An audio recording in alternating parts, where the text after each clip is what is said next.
Assalamualaikum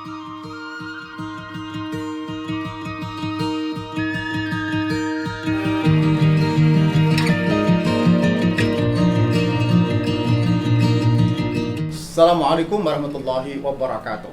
Alhamdulillah, wassalatu wassalamu ala rasulillah wa ala alihi wa sahbihi wa mawala. Allahumma salli ala Sayyidina Muhammad wa ala ali Sayyidina Muhammad. Pemirsa yang kami hormati, puasa kali ini kita harus ibadah di rumah. Tidak perlu resah, monggo mari kita nikmati, kita syukuri, kita lakoni. Senyamang sekalian kita mencari solusi langit out of the box. Di saat banyak orang mengandalkan solusi bumi, physical distancing, pakai masker, kemudian cuci tangan, tentu baik-baik saja. Tetapi perlu ada keseimbangan, yaitu berharap keajaiban dari langit. Senyampang di bulan puasa, bulan yang penuh dengan ampunan Allah, saatnya kita menjemput keajaiban langit dengan memperbanyak doa, memberi, peduli, dan sedekah.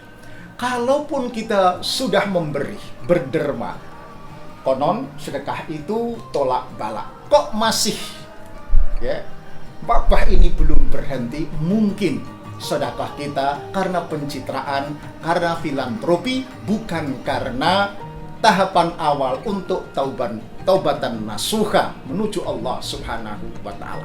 Mungkin banyak kita sudah berdoa, mungkin doa kita kurang yakin, sebagai keimanan kekuatan kita kurang positif.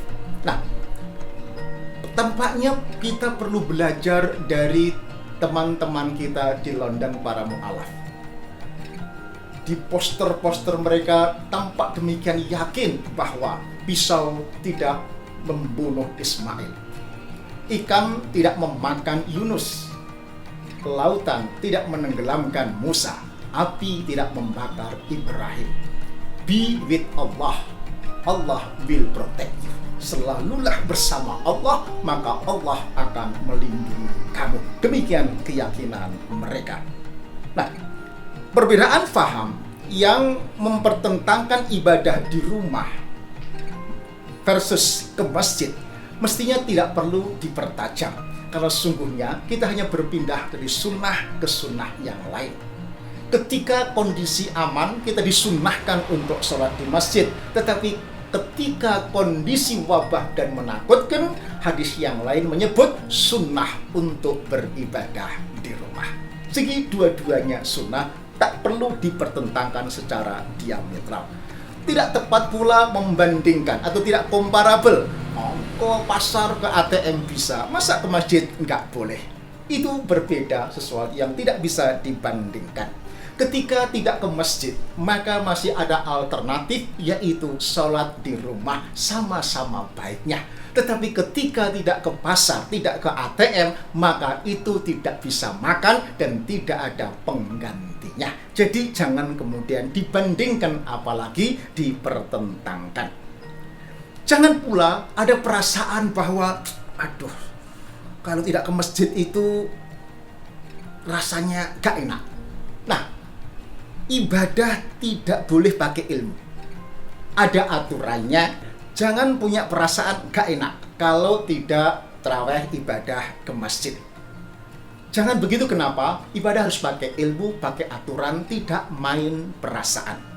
Sungguh, ibadah di rumah di kala seperti ini tidak kurang pahalanya. Ketika niat ke masjid, berpahala. Kedua, biasa ke masjid, tetapi tidak bisa ke masjid karena terhalang bencana wabah, berpahala. Menjauh dari kemudaratan, darul mafasid muqaddamun ala jalbil masalih, berpahala. Mengutamakan kemudaratan ketimbang mendahulukan kemudaratan ketimbang mencari kebaikan, itu juga berpahala. Tidak membuat orang celaka juga berpahala. Ikut fatwa para ulama juga berpahala. Jadi banyak pahalanya. Nah, ambil posisi kita. Kalau kita sebagai ulama, silahkan berfatwa. Kalau kita sebagai makmum, ikutilah fatwa.